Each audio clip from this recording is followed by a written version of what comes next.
Okay, so good morning, everybody. I am going on my walk, and I had a conversation with somebody yesterday, and so I want to go on a little bit of a rant this morning, talking about financial planning, advisors, kind of how this whole world works. It's interesting because you've got life insurance agents, you got financial advisors, you got people who focus on asset-based planning, focus on life insurance-based planning, and you know when you look at it, it's really important that I think we realize there is no financial planning without thinking about protection first in the conversation, right? Like there's all these people out there that call themselves financial planners, but really what they're doing is they're just asset gatherers. They're just money managers.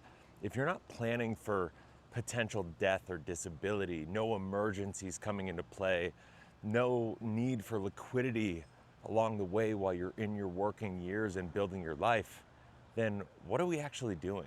And it's unfortunately become pretty systemic in the industry that financial advisors have become these asset managers that get paid fees basically for managing, right? And the idea of going away from this commission based, even with mutual funds, even though I don't do that. If you look at the math behind it, then like the idea of like paying a 1% managed money fee is crazy because you're taking all the risk and the advisor is getting an annuity. They're getting paid every single year and they're making money off of your money no matter what, whether you lose, whether the market goes up, whether it goes down, and it's positioned like they're completely on your side. Now, I'm not saying all managers are bad. I'm not saying that the idea is completely terrible. I am saying though, we need to think about planning from a more full spectrum view. When you don't, like the idea is this is the way I look at it. If you don't look at protection first planning, that's kind of like the phrase or the idea that is really sparking this for me. Protection first planning is basically when you build a house, you have the foundation of the house. You have to think about it through the lens of like, okay, if I'm building a house, I need to have a good base and I need to then build on top of that. If I could have the fanciest, all the nicest fixtures, the best tile, the best granite countertops and everything, but if it's sitting on a structure of sand and there's no foundation, well then what's the point? One death, one disability, one lawsuit, one thing that is bad timing can erase everything that's happened in your life that maybe was positive for a decade or 15 years. We've seen it happen time and time again, that when you don't plan for challenging things to happen and you're not positioned properly and you don't have the right financial structure, this is one of the reasons I say structure is way more important, is infinitely more important than rate of return. And this is why, right? So it got me thinking, like, why do advisors kind of argue against protection? Because I've talked to a lot of advisors over the years, obviously. My father-in-law was one, and I would have conversations with him about this, and we would talk about like, why do you not use insurance in your planning? And it's mind-blowing how many financial advisors will be like, oh, I just don't do insurance. How can you be a financial advisor if you're not advising on the full spectrum perspective of how people's money is handled and structured in their overall life? How is it that you're considering yourself a financial advisor? I mean, ultimately, you're not an advisor. You're just like maybe a money manager. You might, like, that's a better phrase, but you're not really an advisor. And so why are they not focusing on life insurance? And the answer is because, or at least what I think, there's a couple levels to it. First of all, there's the fact that every dollar they put into life insurance comes out of money that they're not going to make in commission. It's interesting, everybody in that world likes to rip on life insurance and the high commissions and all this stuff, but when you look at the amount of money, like if you were to properly design a whole life insurance contract and use that as like a bond alternative, and have that go through like a 40-year window, so to speak. And then you were comparing that to like a bond fund where the manager was getting paid a managed money fee. The amount of commission earned on the whole life contract is going to be less than the bond fund. So it's, they're just focusing on the wrong thing, right? And like there's that element, and then there's the other element is that they just don't make very much money. Most of these money managers, and this isn't the case for all of them because some of them do this, and by the way, there are some guys out there, some people out there that do this really well, that manage money, that manage insurance, that do the full spectrum planning.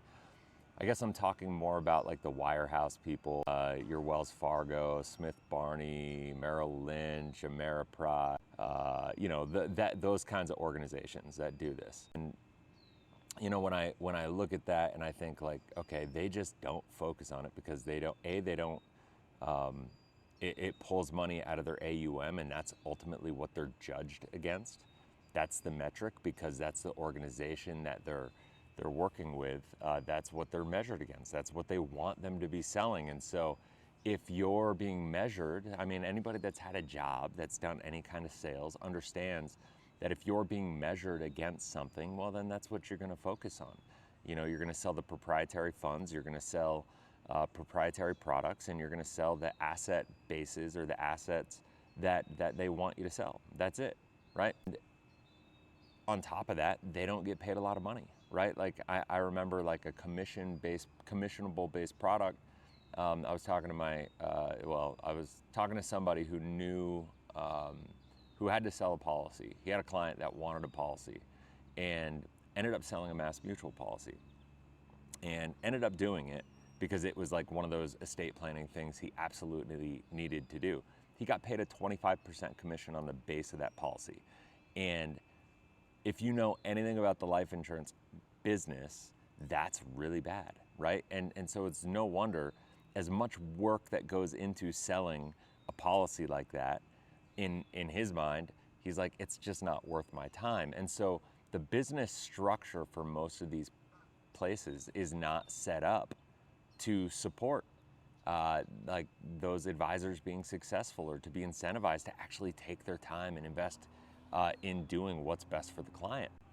So at the end of the day, I would say that, it's these advisors, they're not really necessarily doing bad things intentionally. I think they believe what they believe. They've gone through the training that they've gone through.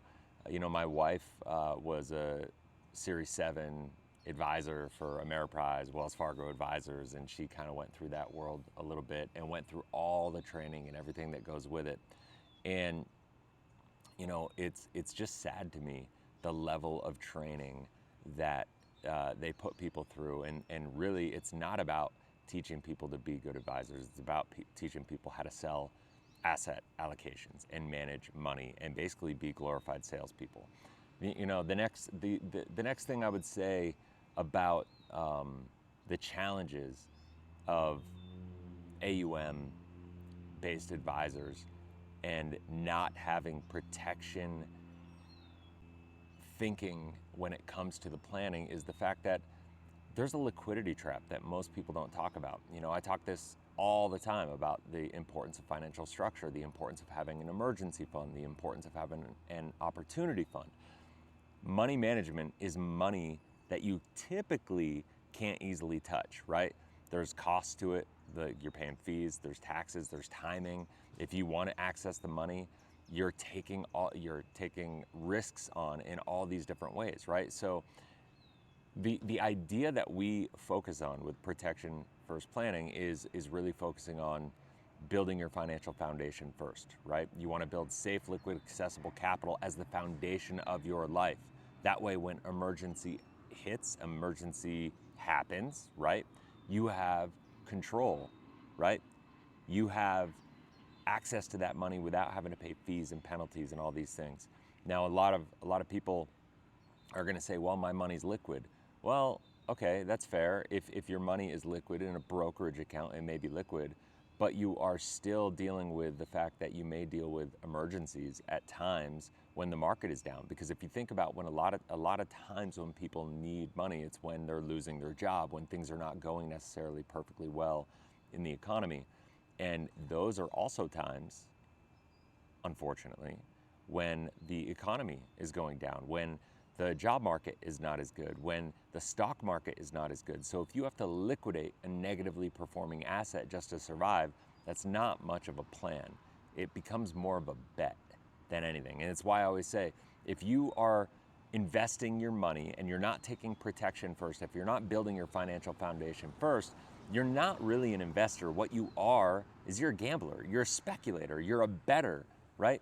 And so when we do this, you know, once again, I'm not doing this to hate on advisors. I'm really doing this to hate on the system a little bit and to focus on like what is really in the best interest for clients. And listen, I'm not gonna leave this video without giving it to the insurance industry a little bit too, because the biggest challenge with the financial space is that you know there's the polarity of the AUM based managers and then the life insurance based people. The people that don't sell any investments, the people that don't focus on a full spectrum view. You know, you have the anti-market people, which I lean more towards that camp. I'm not going to BS you, you know, but there are people like, I'm just going to call it out, like I guess people in the infinite banking space who will tell you like you should put all your money into whole life. There's people in the IUL space that tell you that IUL is the secret to your success. You want to solve all your financial problems, put all your money in an IUL. That's what people say, and nothing could be further from the truth. And so, you know, it's tricky because the life insurance people, for the most part, are not much better, right? What we need to be doing is focusing on process over product. We need to be thinking about, well, I guess my encouragement to you, if you're watching this and whether you work with advisors or whether you are looking to find strategies for yourself, my encouragement to you is to realize that money is just a tool to create the life that you want to live. One of the things that I teach, our foundational framework and kind of wealth equation that we teach at Life 180 is clarity plus alignment equals the life you desire, okay? And so the challenge is money is just a tool to create the life that we desire. But when you don't have clarity about the life that you desire, where you want to go, it's impossible to figure out if what you're doing is aligned or misaligned with where you want to go. That's just the reality. And so what we need to be thinking about is like, okay, A, what is the life you desire? B, there is no good or bad, right? That's what the world, whether it's insurance advisors or investment advisors, are going to tell you. There is no good or bad. It's just, is it good or bad for you? Is it aligned or misaligned for you to use it as a tool to create the life that you want to live, right?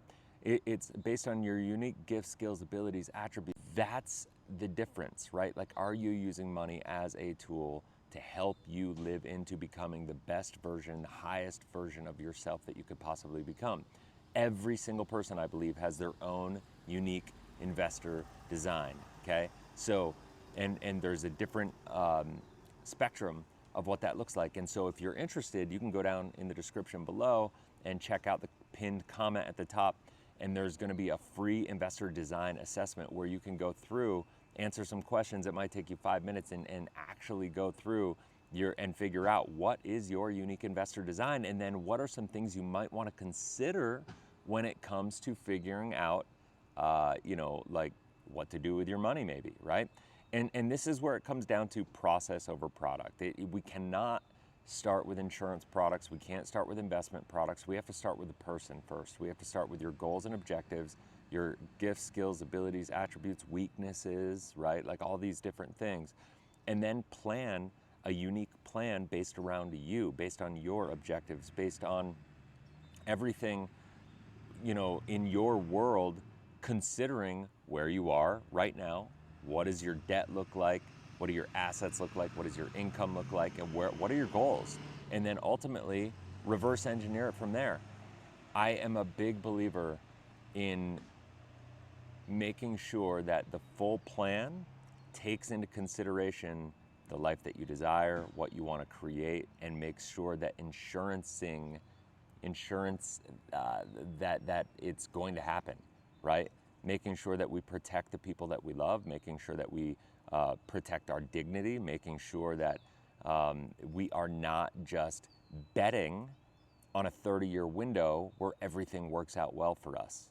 Full spectrum planning takes into consideration all the good, the bad, the ugly that can happen along the way. Now, if you want to go about planning your life and financial world without doing that, or if you want to do that for your clients, you could do whatever you want. You're an adult. But just understand the risk that you're taking on, and understand the cyclical nature of the world that we live in, and the idea that, you know, if you're not planning for a rainy day, you're really suscepting yourself to a lot of unnecessary risk. So that's kind of my rant for today.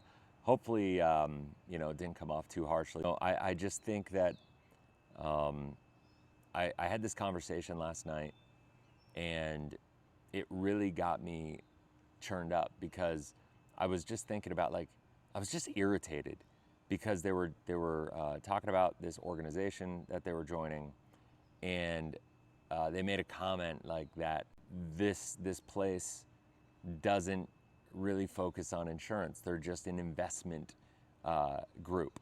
And it's like, how can an investment group, which whatever, if they were a financial investment group that was selling investments and they just said, hey, we sell investments, that's cool, then that's transparent and authentic, at least. But the problem is that's not what it was. They were saying that they're financial advisors, right? And so when a financial advisor advises you and doesn't take insurance into consideration, to me, it's malpractice. It's irresponsible. It's not transparent. It's not real. It's honestly, when you go take the Certified Financial Planner, the CFP exam, they talk about like insurance being the foundation of everything. Protection first, building your foundation, building your emergency funds, building all these different things. That's why with the Aligned Wealth Blueprint that we teach, I have this concept that I teach. It's called Foundation, Flow, and Flourish. And so your foundation has to bring in your emergency funds, your insurances, and you have to build your base. It's what I was talking about earlier with the house. And then with the flow, that's where you build your cash flow. That's where you build your assets, and that's where you build your own capacity to earn. And then the flourish is where you start saying, okay, I've got extra cash flow. I've got my foundation of my house built where I want. Now I can put money into investments. I can start compounding. I could start doing all these different things to help me get to where I want to go, to create the legacy, to create the lifestyle, to, you know, ultimately build from there. What I teach is that there are 30 vaults, 30 areas of life that every single person needs to understand when it comes to money, and all of these are in the blueprint. So if you're interested in checking out that blueprint as well, I'll also put that link down below. You can check that out and learn more about that. So yeah, that's it for now. Hopefully this is valuable. I'd be curious to hear from you. What are your thoughts about advisors and planning, and how the world of financial advisors and life insurance advisors or agents, or you know, how they interface with each other, what each one's perspective are? I know I get a lot of advisors, a lot of insurance agents, and a lot of you know, people curious about how to handle money. Tell me what your thoughts are. Tell me what your experiences are in the comments below, because I'm really, really curious with this. Like, I'm on a mission right now with Life 180 as we build. We got over 1,000 agents now. We're really looking to build our organization, really intentionally trying to build the highest educated advisor, life insurance advisor force in the world. In the process of partnering with a guy to start an RIA, you know, so we're really going full spectrum here, and there's a lot of reasons for it. The world needs it. I believe this financial industry is kind of busted right now, and there's a lot of misinformation that's really geared at separating people from their money, and the only way to solve that problem is to provide better information and empower. I mean, think about it this way. We live in a world where there is more information than ever. People think that getting better returns and having more information is going to solve their problems. It's not. You know, our whole philosophy at Life 180 is alignment with who you need to become to create the life that you want to live, and money is just a tool to do that. And so let's not bypass our own responsibility in doing the work we need to do to become the version of ourselves we need to become to create the life that we need to live, that we want to live, that we're called to live, right? That we want to create for our kids, for the next generation, for our grandkids, things of that nature. And so that's it for real this time. All right. Have a blessed, inspirational day. We'll talk soon. See ya.